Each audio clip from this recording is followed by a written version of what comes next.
Well, you all have met Kay already this morning with her great remarks. I'm pleased to introduce her right now. Kay is an advocate in sustainability entrepreneur. Kay's leadership for change has been in the form of advocacy for environmental literacy for K-12 and education for sustainable development for all. Today, Kay supports the Richmond Urban Conservation Corps in the food desert community of Mosby. Kay assists youth to develop food system research, environmental conservation, and economic development projects in the East End of Richmond. Please welcome Kay Hamlin. Thank you, Mike.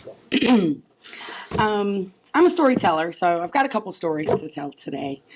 In 2007, I went to Jamaica, and I'd been to Jamaica before, but I got the sense that I didn't get the authentic Jamaican experience. And I wanted that. And I wasn't sure how to go about getting it, so I Googled it. And an internet reviewer of the resort where I was staying said, if you want the authentic Jamaican experience, look up this cabbie named Rico. So I got to the resort, I looked up Rico, I found him, how exciting, and we were off.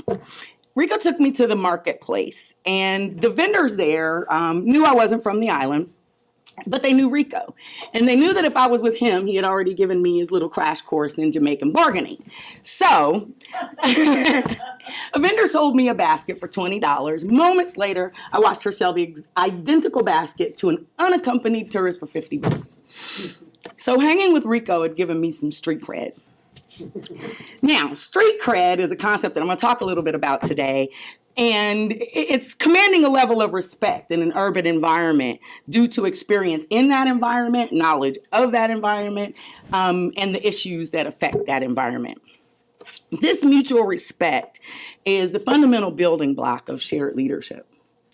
Rico led me into some dark corners and down some dark roads in Jamaica. It's kind of some scary stuff. But even when I felt unsafe, I reminded myself that I had asked for this.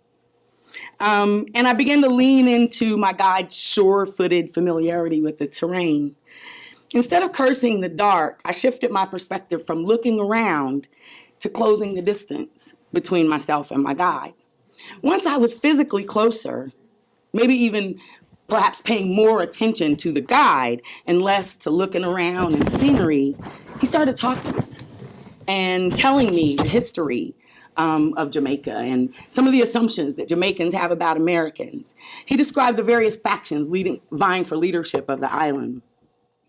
And I had a chance to ask him about his family. And when I did, he took me to his kinfolk's house and we had dinner. Was I the leader of this excursion or was Rico? I want to talk about shared leadership because of Rico. I got to see and appreciate the complexities of the life and culture and conflicts in Jamaica. And Rico's guidance proved effective for getting me where I wanted to go, translating my goals for the locals and making sure that I did not miss one opportunity that would enhance my trip. However, I was the one with the agenda. My goals actually informed the itinerary. Now, that's a pretty straightforward story about shared leadership in contrast to the next story I'm going to tell. And this story begins when I participated in Venerali in 2012. My time in Venerali made me aware of an intriguing question that's being bandied about, which is how to create diversity in natural resource professions.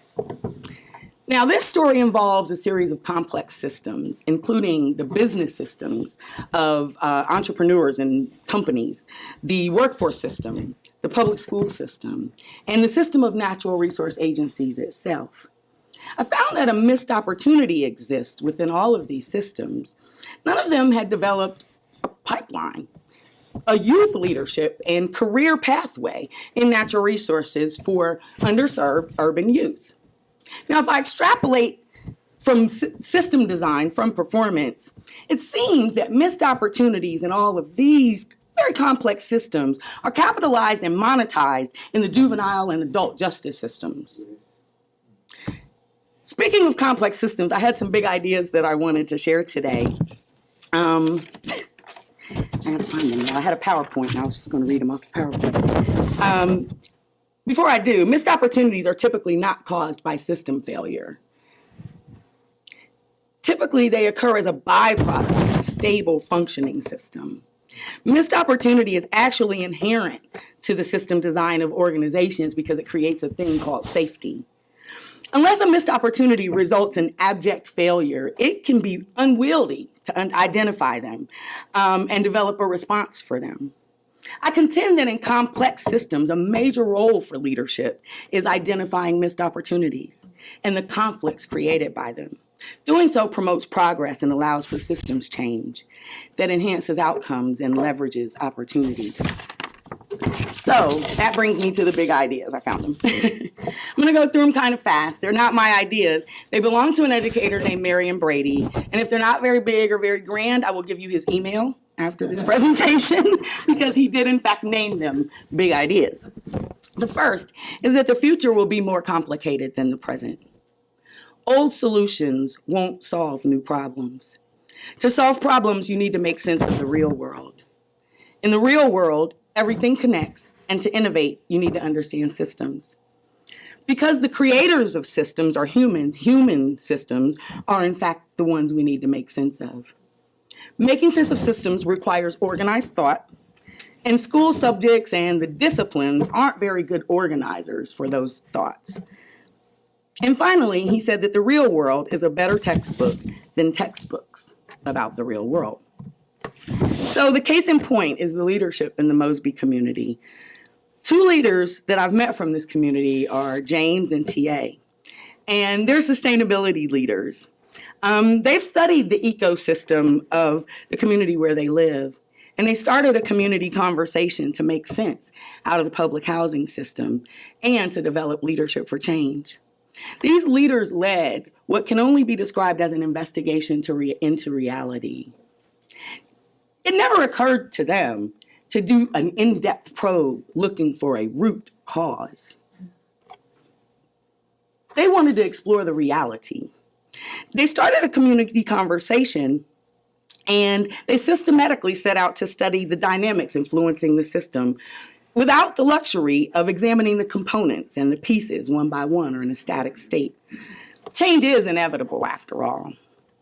And there's no realer statement for these two young men leaders that progress requires leadership. But it doesn't require being right all the time.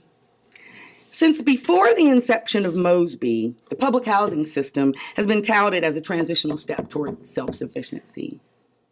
Looked at, $68 million was the program budget for 2014 for public housing in the city where I live. Now, this is based on advances toward self-sufficiency and helping people out of poverty, right? Wrong, because the number of people advanced out of poverty is 0. In my view, the public housing organizational design would make the ultimate landfill management system. Start with millions of inputs, in this case dollars, and turn it into 0 with less than a 1-year retention time. So, if I was selling that, I'd have a line out the door.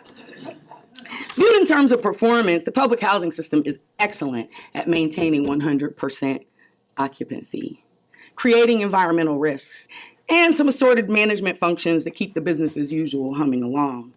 Now, I'm not here today to suggest increases or decreases on housing project budgets as much as describe a fairly complex yet stable system. A plan was formed to change the system, and the leadership in Mosby noticed that they were left out.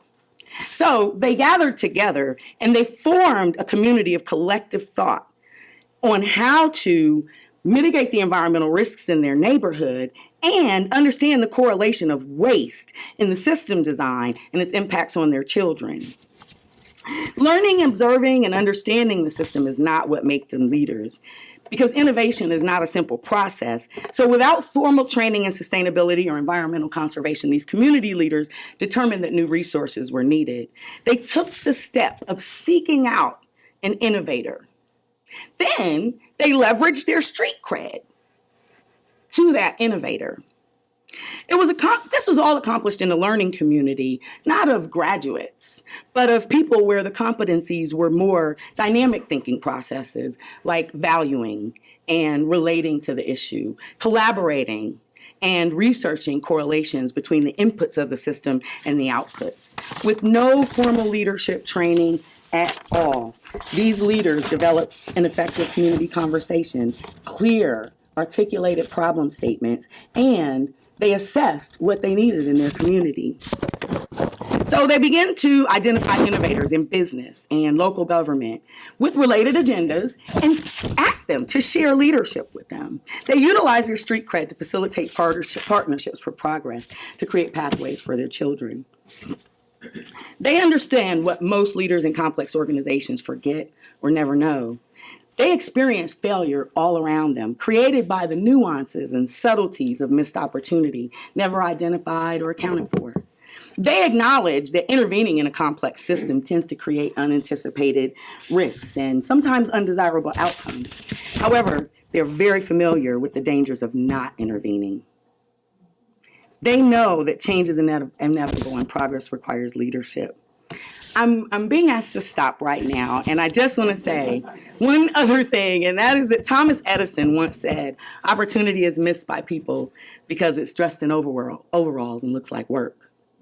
Missed opportunity is a leadership problem that warrants further analysis and contemplation, not because it's a unique aberration, but because it is not. I suggest that there's work to be done, and this work will teach us how to make sense out of reality and achieve our goals in ways that may scare us at first. The Jameses and TAs in Detroit and Miami and St. Louis are the key leadership needed for organizing to address community challenges of all kinds. And all too often, this leadership is derailed by referral to the justice system. Frequently, organizations learn the hard way that no one individual can save a company from mediocre performance. No one individual, no matter how gifted, can be right all the time. Shared leadership has its challenges and can be difficult to implement. Overall, the benefits of shared leadership outweigh the risks. So I'm asking you all to take notice and consider implementing a shared leadership approach. I work with a group of young people right now that is poised and developing leadership to show the way. Thank you.